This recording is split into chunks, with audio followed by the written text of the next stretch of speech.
Hello, everyone, and welcome back to the English Learning Podcast.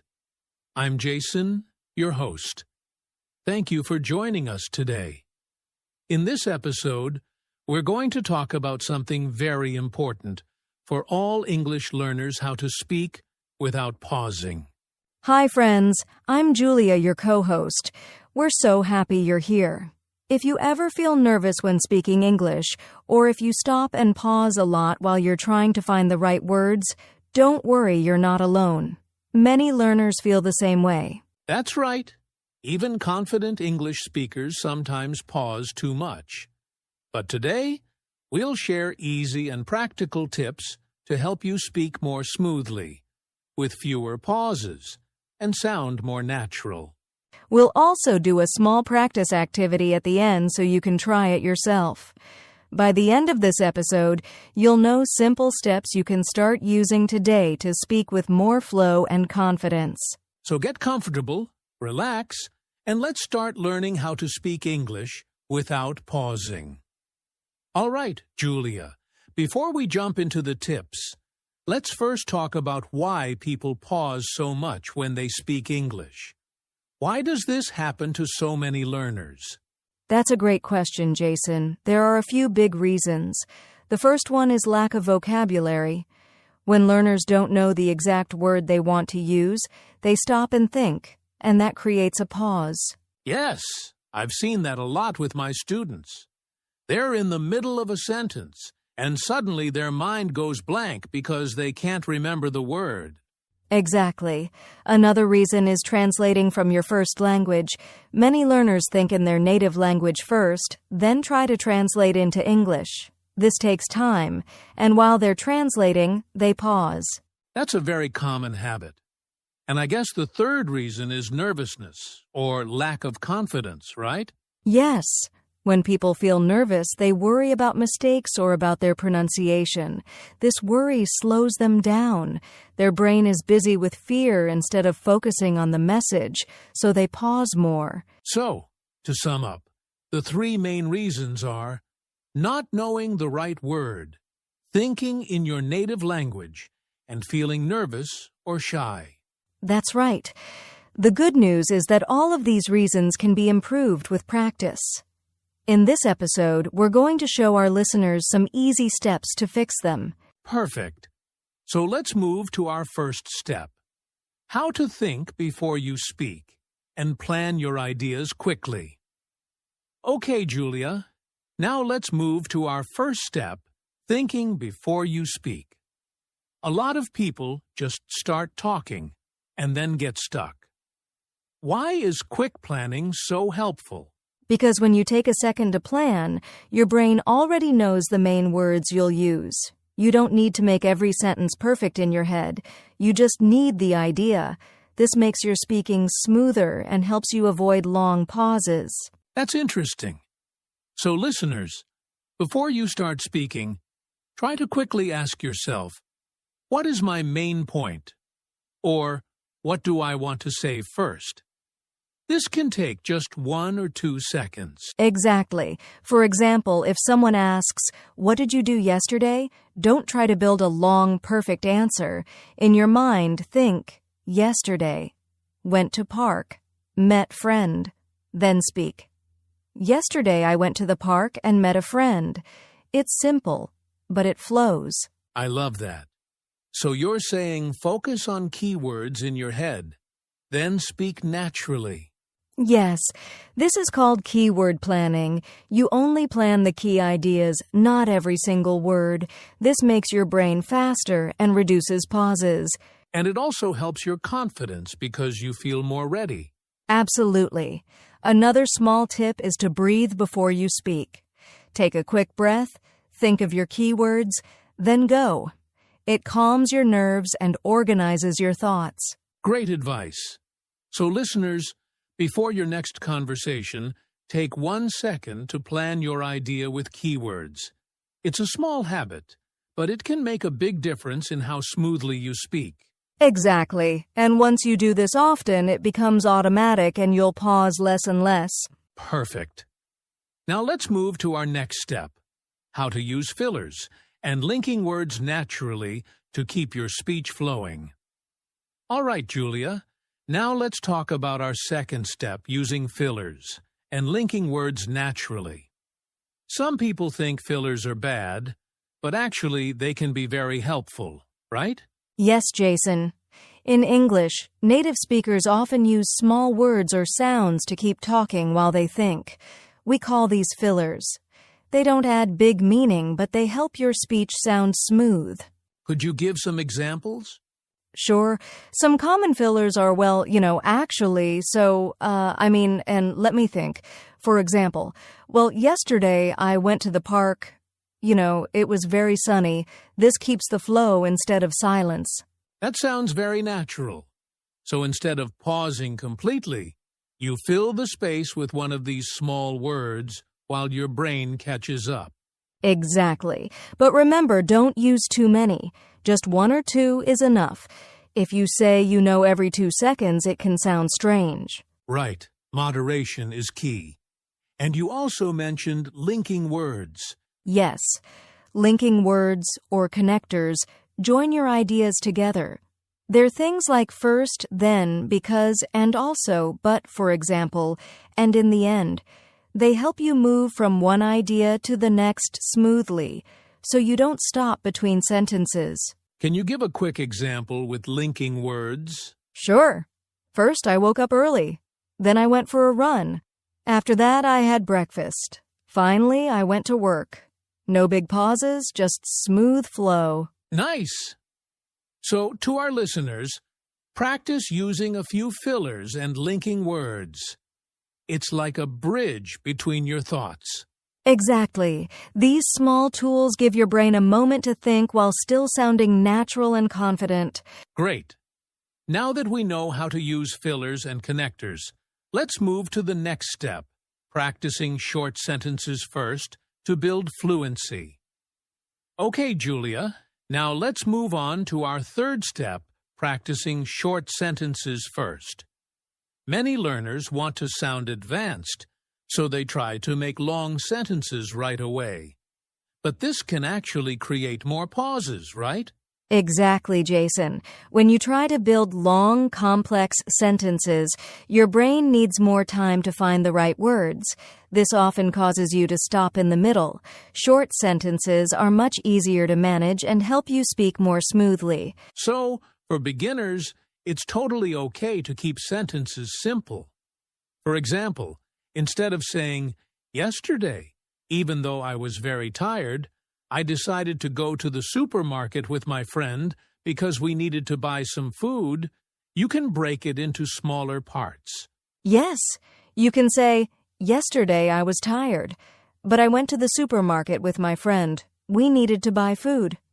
3 short sentences, no pauses, and it's still clear. That's a great tip. Listeners, remember, short sentences don't mean your English is bad. It means you're practicing fluency first. Exactly. And once you're comfortable with short sentences, you can slowly connect them with linking words to make longer sentences.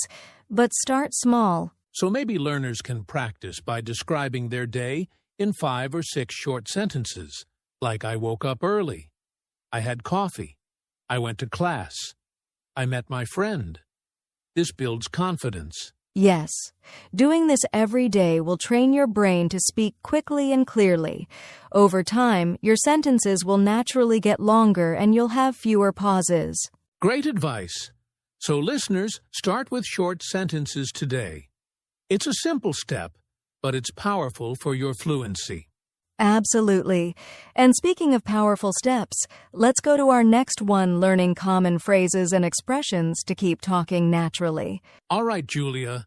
Now we're at step 4, learning common phrases and expressions.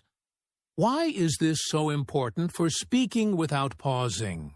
Because when you already know ready-made phrases, you don't have to create new sentences in your head every time. You just pull a phrase from your memory and speak immediately. This saves time and reduces pauses. That makes sense. It's like having pre-built blocks of language that you can use again and again. Exactly. For example, instead of thinking, how can I say that I agree with someone? You can just use a phrase you already know, like I totally agree with you, or that's a good point. You don't stop to translate, you just say it. Nice. So, learning phrases is not only for vocabulary, but also for confidence. Yes. Here are a few more examples you can use right away. Let me think when you need a second.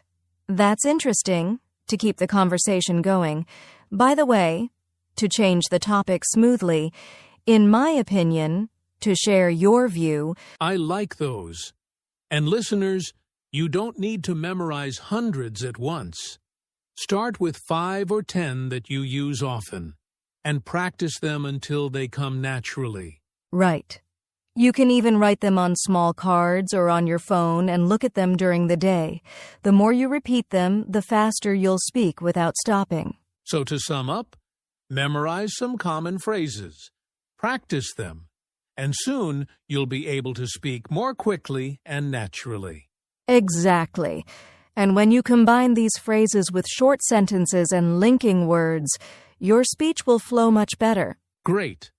Now let's move to our next step, training your mind to think in English. Okay, Julia, step 5 is one of my favorites, training your mind to think in English. How does this help people speak without pausing? It helps a lot, Jason. When you think in English, you stop translating from your first language.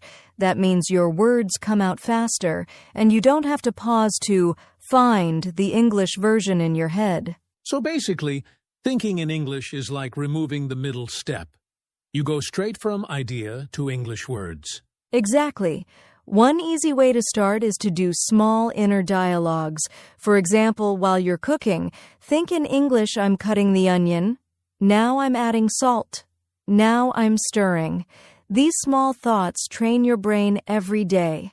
That's a great tip. And listeners, you can also describe what you see outside, or plan your day in English in your head. Even a few minutes a day helps. Yes. The more you do it, the more natural it feels. And when it's time to speak to someone, your brain is already in English mode, so you speak faster and with fewer pauses. Perfect. So try small inner dialogues today. It's simple but powerful. Exactly. Now let's move to our next step, how to control nervousness and build confidence. All right, Julia. Our next step is a big one, controlling nervousness and building confidence. Why does nervousness make people pause more when they speak? Because when you're nervous, your brain is busy worrying, will I make a mistake? Will they understand me? This stress slows your thinking. Your mouth stops, even though your idea is ready. Yes, I've seen this with my students. They know the words, but fear makes them freeze. Exactly. The first tip is to breathe slowly before you speak. One calm breath relaxes your body and gives your brain a second to prepare. That's simple but powerful. Another tip is to focus on your message, not on perfection. People want to understand you, not judge every word. If you stop worrying about mistakes, your speech flows better. I like that. And practicing regularly, even speaking to yourself in a mirror or recording your voice, also builds confidence over time. Absolutely. The more you practice, the less fear you feel, and the fewer pauses you make. Confidence grows step by step. Perfect.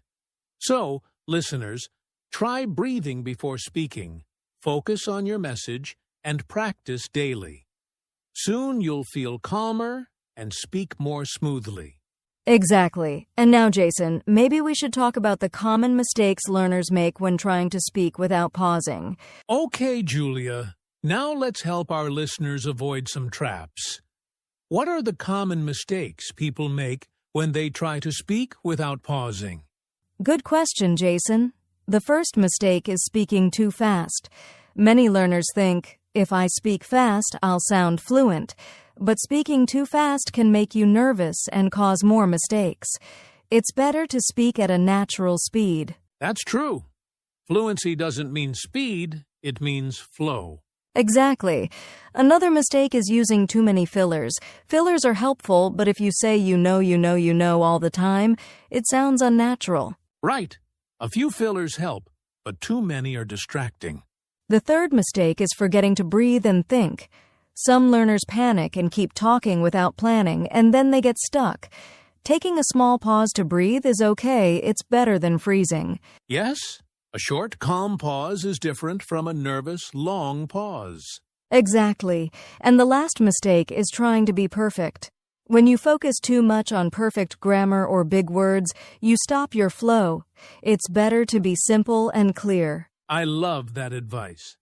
So listeners, avoid these 4 mistakes: speaking too fast, overusing fillers, forgetting to breathe, and trying to be perfect. Yes, if you're aware of these, you'll speak more naturally and confidently. Great. Now, let's do something fun, a mini practice activity, to help you speak without pausing. All right, Julia, now it's time for a mini practice activity. This will help our listeners start speaking without pausing. Yes, it's simple and fun. Here's what we want you to do. Pick a topic. It can be anything, like your favorite food, your day, or your hobby. Once you have your topic, try to speak for 30 seconds without stopping. Don't worry about mistakes. Just focus on keeping your speech flowing. Exactly. You can use short sentences, linking words and fillers if you need them. For example, I love pizza. First, I like the cheese. Then I like the sauce. It's very tasty, you know. I eat it every week. That's a perfect example. Notice how Julia used short sentences, linking words like first and then, and a filler, to keep the flow. Right. And listeners, you can practice this every day. Start with 30 seconds, then increase to 1 minute, then 2 minutes. Each time you'll pause less and speak more smoothly. Exactly. The key is practice every day. Even a few minutes daily will make a big difference in your fluency. Yes, so grab a topic, start speaking, and just keep going. Don't worry about perfection. Great! Now, let's move to our final part, motivation, and connecting these tips to real life. All right, Julia, we're almost at the end. Let's talk about motivation and how these tips connect to real life. Why is this important for our listeners? Because speaking English without pausing is not just about practice, it's about confidence in real situations. Whether it's school, work, travel, or making friends, being able to speak smoothly makes life easier. Exactly. Think about a job interview, for example. If you speak fluently and confidently, you make a stronger impression. Pausing too much can make you sound unsure. Or in everyday conversations like ordering food, talking to classmates, or meeting new people, smooth speaking helps you communicate clearly and feel confident. And listeners, remember, progress takes time. Don't expect to be perfect immediately. Each practice, each short sentence, each phrase, you learn it all adds up. Yes. Celebrate small wins. If you spoke for 30 seconds without pausing today, that's great. Tomorrow, try 1 minute. These little steps lead to big improvements over time. So, stay motivated. Practice every day. And remember why you started to speak English confidently and naturally in real life. Exactly. Keep practicing, stay positive, and soon speaking without pausing will feel natural. Perfect. Now let's wrap up with our outro. All right, Julia, that's it for today's episode on how to speak without pausing.